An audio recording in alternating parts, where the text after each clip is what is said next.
بسم اللہ الرحمن الرحیم۔ یروشلم دنیا کا ایک ایسا خطہ ہے جس کے بارے میں دنیا کے 3 بڑے مذاہب اسلام، کرسچینٹی اینڈ جوڈائزم میں بہت حساسیت پائی جاتی ہے، اور وہ اس خطہ زمین سے بہت گہرا مذہبی تعلق رکھتے ہیں۔ آج ہم بات کر رہے ہیں دا پرومسڈ لینڈ کے بارے میں، جس کو اردو میں ارض موعودہ اور عربی میں ارض المیعاد کہا جاتا ہے۔ جب آپ جینیسس چیپٹر 15 ورس 18 to 21 کا مطالعہ کرتے ہیں تو اس میں لکھا ہوا ہے On the same day the Lord made a covenant with Abraham saying to your descendants I have given this land from the river of Egypt to the great river, the river Euphrates, the Canaanites, the Kenizzites, the Kadmonites, the Hittites, the Perizzites, the Rephaim, the Amorites, the Canaanites, the Girgashites and the Jebusites۔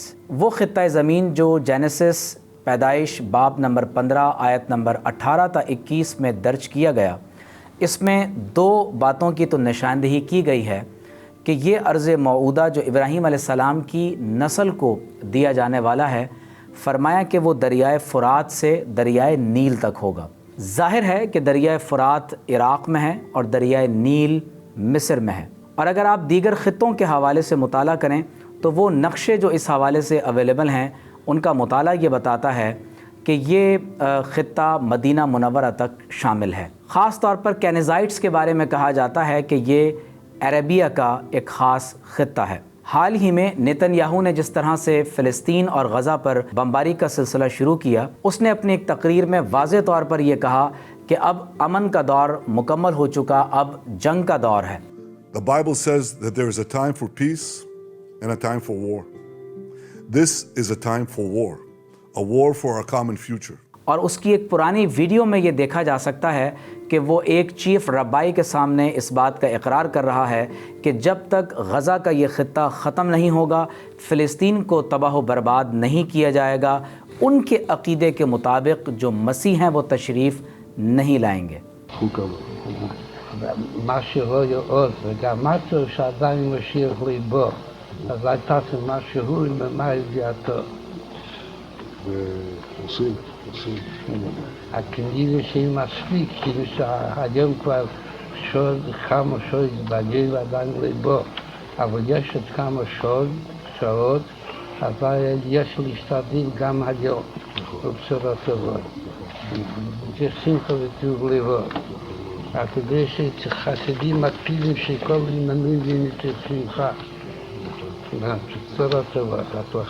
The promised land سے متعلق ابراہیم علیہ السلام سے خدا کا کیا ہوا یہ وعدہ حضرت سیدنا ابراہیم علیہ السلام کی نسل میں حضرت اسماعیل علیہ السلام کی نسل کے ساتھ پورا کیا گیا، اور اللہ تعالیٰ نے حضور علیہ السلام کی امت کو دریائے فرات یعنی عراق سے لے کر مصر تک کا خطہ حکومت کے لیے عطا فرمایا۔ لیکن یہود کا گمان یہ ہے کہ یہ خطہ زمین قرب قیامت میں ایک نہ ایک دن ضرور یہود کے ہاتھ میں دوبارہ آئے گا، اور وہ 3rd ٹیمپل کے دور کے طور پر اس خطے کو دوبارہ حاصل کرنا چاہتے ہیں۔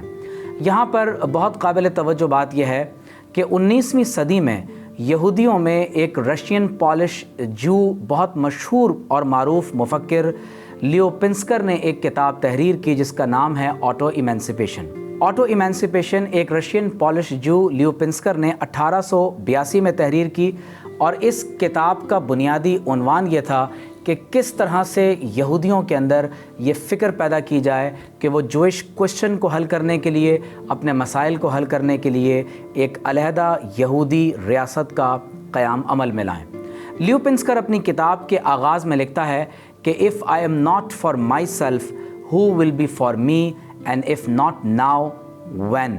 اور وہ اپنی کتاب میں خود یہ بات لکھتا ہے کہ perhaps the holy land will again become ours، اور اس پیمفلٹ کے اختتام میں وہ کہتا ہے کہ help yourselves and God will help you۔ لیو پنسکر نے اس پیمفلٹ میں ایک اور مقام پر لکھا the Jewish people has no fatherland of its own, though many motherlands, no center of focus or gravity, no government of its own, no official representation, they home everywhere but are nowhere at home. The nations have never to deal with a Jewish nation but always with mere Jews. The Jews are not a nation because they lack a certain distinctive national character inherent in all other nations, which is formed by common residence in a single state. یہ کہنا تھا لیو پنسکر کا، جس نے اس تحریر کے ذریعے سے یہودیوں کے اندر 19ویں صدی کے اختتام میں جان ڈالنے کی کوشش کی کہ تمہارے پاس ایک فادر لینڈ ہونی چاہیے۔ لیو پنسکر کی تحریر کے ٹھیک 14 برس کے بعد تھیوڈور ہرزل نامی ایک یہودی مفکر اور دانشور نے دا جویش اسٹیٹ کے نام سے ایک کتاب لکھی، اور اس کتاب میں اس نے واضح طور پر ایک اسرائیلی یہودی ریاست کے تصور کو بیان کیا اور اس بات کا اعلان کیا کہ یہودیوں کو یروشلم پر قبضہ کر لینا چاہیے۔ تھیوڈور ہرزل دا جویش اسٹیٹ میں لکھتا ہے An idea alone can achieve that, and this idea of a state may have the requisite power to do so. The Jews have dreamt this kingly dream all through the long nights of their history. Next year in Jerusalem is our old phrase.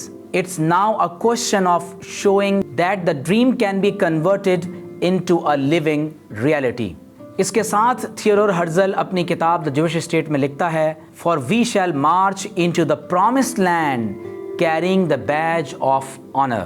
ان دو بڑی کتابوں میں Zionism کی بنیاد اور ایک واضح طور پر اسرائیلی ریاست کے قیام کا تصور پیش کیا گیا، اور آپ دیکھتے ہیں کہ پھر 1917 میں فرسٹ ورلڈ وار کے نتیجے میں بیت المقدس ہمارے ہاتھ سے نکل گیا اور جنرل ایلن بی بیت المقدس میں فاتح بن کر داخل ہوا، اور 1948 میں اسرائیل کی ناجائز ریاست کو غاصبانہ طور پر مکمل کیا گیا۔ قابل توجہ بات یہ ہے کہ یہود کے لیے جس ہولی لینڈ کا تصور پیش کیا جاتا ہے، قرآن مجید میں اللہ تعالیٰ نے سورۃ المائدہ میں اس زمین کا ذکر کیا۔ اللہ تعالیٰ فرماتا ہے کہ پروردگار عالم کے نبی حضرت موسیٰ علیہ السلام نے اپنی قوم سے فرمایا یا قوم ادخلوا الارض المقدسۃ التي كتب اللہ لکم ولا ترتدوا علی ادبارکم فتنقلبوا خاسرین۔ آپ نے فرمایا کہ اے میری قوم، تم ارض مقدس میں داخل ہو جاؤ جسے اللہ نے تمہارے لیے لکھ دیا ہے، لیکن شرط یہ ہے کہ تم مرتد مت ہو جانا، دین کو مت چھوڑ دینا، ورنہ تم خسارہ اٹھانے والوں میں سے ہو جاؤ گے۔ قرآن مجید میں اس کا ذکر ہے کہ یہود نے اس زمین میں داخل ہونے سے انکار کر دیا اور کہنے لگے قالوا یا موسیٰ ان فیہا قوما جبارین وانا لن ندخلہا حتی یخرجوا منہا فإن یخرجوا منہا فإنا داخلون۔ وہ کہنے لگے کہ اے موسیٰ، ہم اس زمین میں ہرگز داخل نہیں ہوں گے یہاں تک کہ یہ لوگ از خود اس مقام سے کہیں اور منتقل ہو جائیں، یہ لوگ بہت ظالم اور جابر ہیں۔ اللہ تعالیٰ آیت نمبر 24 میں ارشاد فرماتا ہے قالوا یا موسیٰ انا لن ندخلہا ابدا ما داموا فیہا۔ انہوں نے کہا کہ اے موسیٰ، ہم اس سرزمین میں ہرگز داخل نہیں ہوں گے جب تک یہ ظلم و جبر کرنے والی قوم یہاں موجود ہے۔ اور پھر انہوں نے موسیٰ علیہ السلام سے کہا فَاذْهَبْ أَنْتَ وَرَبُّكَ فَقَاتِلَا إِنَّا هَاهُنَا لَقَاعِدُونَ۔ بے شک آپ اور آپ کا رب جا کر جہاد کریں، ہم اور ہماری قوم اپنے گھروں میں بیٹھے رہیں گے۔ اللہ تعالیٰ کے نبی موسیٰ علیہ السلام نے فرمایا فَإِنَّهَا مُحَرَّمَةٌ عَلَيْهِمْ 40 سنہ، 40 سال تک یہ زمین تمہارے لیے حرام رہے گی۔ یتیہون فی الارض فلا تأس علی القوم الفاسقین، اور یہ لوگ صحرا کے اندر بھٹکتے رہیں گے، اور اللہ تعالیٰ نے اس طرح اس قوم پر اپنا عذاب نازل فرمایا۔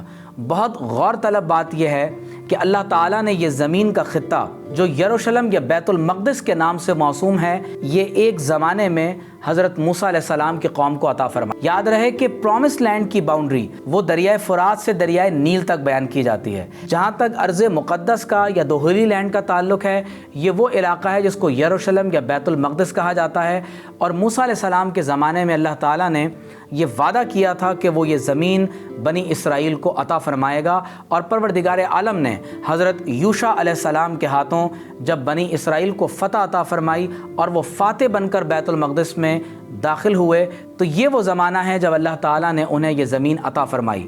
لیکن زمین کا یہ خطہ انہیں ان شرائط کے ساتھ دیا گیا کہ وہ اپنے دین سے روگردانی نہیں کریں گے۔ اللہ تعالیٰ نے سورہ بنی اسرائیل میں بنی اسرائیل سے ارشاد فرمایا وَقُلْنَا مِن بَعْدِهِ لِبَنِي إِسْرَائِيلَ اسکنوا الارض فاذا جاء وعد الاخرہ جئنا بکم لفیفا۔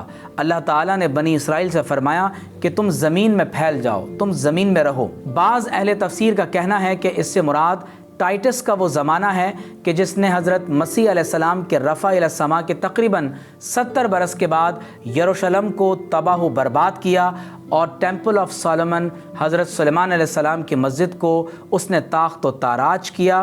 اس وقت خدا تعالیٰ نے ان سے کہا کہ تم زمین میں پھیل جاؤ، مختلف خطہ زمین پر تم اپنی رہائش کو اختیار کرو۔ یہودی اس زمانے میں اسکیٹرڈ رہے۔ اللہ تعالیٰ نے فرمایا کہ جب وہ آخری وعدہ قرب قیامت میں آئے گا تو جئنا بکم لفیفا، ہم تمہیں اطراف و اکناف عالم سے ایک مرتبہ پھر ایک مقام پر جمع کر دیں گے۔ یہ تفصیلات ہم نے پرومس لینڈ سے متعلق اس لیے بیان کی ہیں کہ فلسطین اور غزہ کی حالیہ جنگ سے متعلق تمام تر اہل ایمان پر یہ بات واضح ہو جائے کہ یہ کنسپریسی تھیوریز نہیں ہیں۔ جوئش ایسکٹالوجی کے مطابق یہودی اپنے قیامت کے علامات کے علم سے متعلق ان پروفیسیز کو پورا کرنے کی کوشش کر رہے ہیں۔ سوال یہ ہے کہ ہم نے اس سے متعلق کتنی تیاری کر رکھی ہے۔ یہاں میں چند احادیث دجال کے حوالے سے ضرور بیان کرنا چاہتا ہوں۔ حضرت ام شریک رضی اللہ تعالی عنہا روایت کرتی ہیں کہ رسول اللہ صلی اللہ علیہ وآلہ وسلم نے ارشاد فرمایا لا یفرن الناس من الدجال حتی یلحقوا بالجبال، فرمایا لوگ ضرور بے ضرور دجال کے فتنے سے بھاگیں گے یہاں تک کہ وہ پہاڑ سے جا کر ملحق ہو جائیں گے۔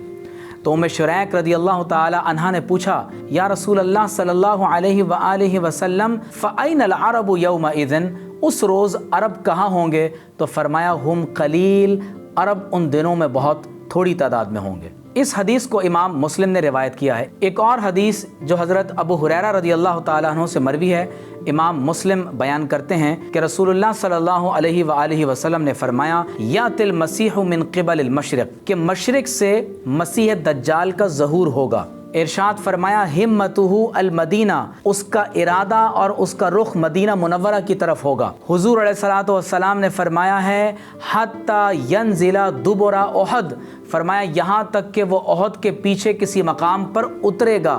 اس سے یہ بات معلوم ہوتی ہے کہ جنگ کی یہ آگ جو ملحمہ کبریٰ کے دور میں پھیلنا شروع ہوگی، یہ آگ پھیلتی رہے گی یہاں تک کہ دجال کی فوجیں مدینہ منورہ کے قریب اتر جائیں گی۔ فرمایا ثم تصرف الملائکۃ وجہہ قبل الشام، پھر اللہ تعالیٰ کے فرشتے اس کے چہرے کو شام کی طرف پھیر دیں گے، وَهُنَالِكَ يَهْلِكُ، اور وہیں دجال ہلاک ہوگا۔ امام بخاری رحمۃ اللہ تعالی علیہ حضرت انس رضی اللہ تعالی عنہ سے روایت کرتے ہیں کہ حضور علیہ الصلوۃ والسلام نے ارشاد فرمایا لیس من بلد الا سیطؤہ الدجال، کوئی شہر روئے زمین پر ایسا باقی نہیں رہے گا مگر یہ کہ دجال اسے اپنے قدموں تلے رون دے گا۔ فرمایا الا مکہ والمدینہ، سوائے مکہ اور مدینہ طیبہ کے۔ اللہ تعالیٰ ان دونوں شہروں کی عظمتوں میں اضافہ فرمائے۔ حضور علیہ الصلوۃ والسلام نے ارشاد فرمایا لیس لہ من نقابها نقب، فرمایا وہ مدینہ طیبہ کے دروازوں میں سے کوئی نقب لگا کر، کوئی سوراخ کر کے اس خطے میں داخل نہیں ہو سکے گا۔ الا علیہ الملائکہ صافین یحرسونہا، فرمایا مگر یہ کہ اللہ تعالیٰ کے فرشتے اس کے دروازوں پر کھڑے ہو کر مدینہ طیبہ کی پہرے داری کر رہے ہوں گے۔ فرمایا ثم ترجف المدینہ بأہلہا ثلاث رجفات، فرمایا پھر مدینہ طیبہ میں 3 مرتبہ زلزلہ آئے گا، فیخرج اللہ کل کافر و منافق، اور اس زلزلے کی وجہ سے ہر منافق اور کافر مدینہ طیبہ کو چھوڑ کر چلا جائے گا کہ یہاں پر تو زلزلے آ رہے ہیں۔ حضور علیہ الصلوۃ والسلام نے ارشاد فرمایا والمدینۃ خیر لہم لو کانوا یعلمون، اور اس وقت روئے زمین پر صرف مدینہ منورہ ہی سب سے بہترین مقام ہوگا، کاش کہ وہ اس بات کو جاننے والے ہوتے۔ ایک اور حدیث جو حضرت ابن عمر رضی اللہ تعالی عنہما سے مروی ہے، اور یہ حدیث امام احمد بن حنبل نے اپنی کتاب میں نقل کی ہے۔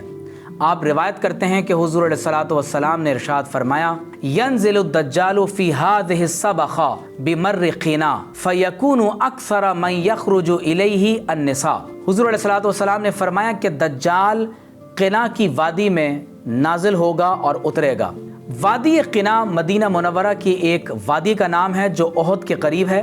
اور پانی کے بہاؤ کے اعتبار سے مدینہ منورہ کی سب سے بڑی وادیوں میں اس کا شمار ہوتا ہے، جو طائف سے شروع ہو کر مدینہ منورہ جبل رما کے قریب سے ہو کر آقول ڈیم تک پہنچتی ہے۔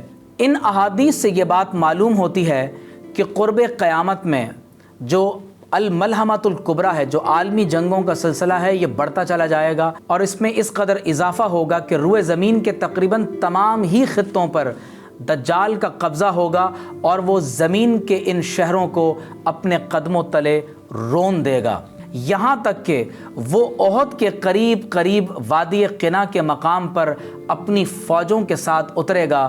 لیکن اللہ تبارک و تعالیٰ کے نبی محمد الرسول اللہ صلی اللہ علیہ وآلہ وسلم کا وعدہ ہے کہ اللہ تبارک و تعالیٰ کے فرشتے دجال اور اس کی فوجوں کو وہاں سے تھپڑ مار کر شام کی طرف منتقل کر دیں گے اور مدینہ طیبہ کا دفاع کریں گے۔ اور قابل توجہ بات یہ ہے کہ آپ علیہ الصلوۃ والسلام نے فرمایا کہ اس وقت دجال کی طرف سب سے زیادہ متوجہ خواتین ہوں گی۔ حدیث کے لفظ ہیں، فرمایا فَيَكُونُ أَكْثَرَ مَنْ يَخْرُجُ إِلَيْهِ النِّسَاء، فرمایا کہ سب سے زیادہ دجال کی طرف جو متوجہ ہوں گی وہ خواتین ہوں گی۔ حتیٰ ان الرجل لا يرجع الى حمیمہ والى امہ وابنتہ واختہ وعمتہ فیوثقها رباطا مخافۃ ان تخرج الیہ، فرمایا یہاں تک کہ ایک مرد اپنی ماں، اپنی بہن، اپنی بیٹی، فرمایا انہیں باندھ کر رکھے گا اس خوف سے کہ کہیں ایسا نہ ہو کہ یہ دجال کی طرف چلی جائیں۔ فرمایا ثم یسلط اللہ المسلمین علیہ، اور پھر اللہ تبارک و تعالی مسلمانوں کو دجال پر غلبہ عطا فرمائے گا۔ امام ابن حجر عسقلانی فرماتے ہیں کہ اس سے مراد رملہ کی وہ زمین ہے جہاں زمین کے نمکین ہونے کی وجہ سے وہ زمین زرخیز نہیں رہ پاتی، اور ظاہر ہے کہ یہ علاقہ مدینہ منورہ کے اس دور کی حد بندی سے خارج ہوا کرتا تھا۔ ہم اپنی اس گفتگو کو اس پیغام کے ساتھ مکمل کر رہے ہیں کہ دا پرومس لینڈ کے تصور کے ساتھ یہود ایک عالمی جنگ کی تیاری کر رہے ہیں، وہ اپنے مسیح دجال کی آمد کے منتظر ہیں، جبکہ ہم امام مہدی علیہ السلام حضرت سیدنا عیسیٰ بن مریم علیہ السلام کے منتظر ہیں۔ اور یاد رکھیں کہ ترتیب کے اعتبار سے پہلے امام مہدی علیہ السلام تشریف لائیں گے، آپ کی مدینہ طیبہ میں ولادت ہوگی، اور پھر آپ مکہ مکرمہ تشریف لے جائیں گے جہاں آپ کے دست مبارک پر بیعت ہوگی، اور پھر دجال کا خروج ہوگا، اور پھر حضرت سیدنا مسیح علیہ السلام تشریف لائیں گے اور دجال کو اپنے ہاتھوں سے قتل کریں گے۔ یہ ہو نہیں سکتا کہ امام مہدی تشریف لے آئیں اور دجال نہ آئے، اور دجال آ جائے اور حضرت مسیح علیہ السلام کا نزول نہ ہو۔ اس آخری معرکے میں ہمارے نبی صلی اللہ علیہ وآلہ وسلم نے ہمیں بشارت عطا فرمائی ہے کہ آخری فتح مسلمانوں کی ہوگی، لیکن شرط یہ ہے کہ لا تہینوا ولا تحزنوا وانتم الاعلون ان کنتم مومنین، تم وہن میں مبتلا نہ ہو جاؤ، ڈیمورلائز نہ ہو، غمزدہ نہ ہو، تم ہی کامیاب ہوگے اگر تم صاحبان ایمان ہو۔ اللہ تبارک و تعالی ہم سب کو رسول اللہ صلی اللہ علیہ وآلہ وسلم کی طرف رجوع کرنے کی توفیق عطا فرمائے۔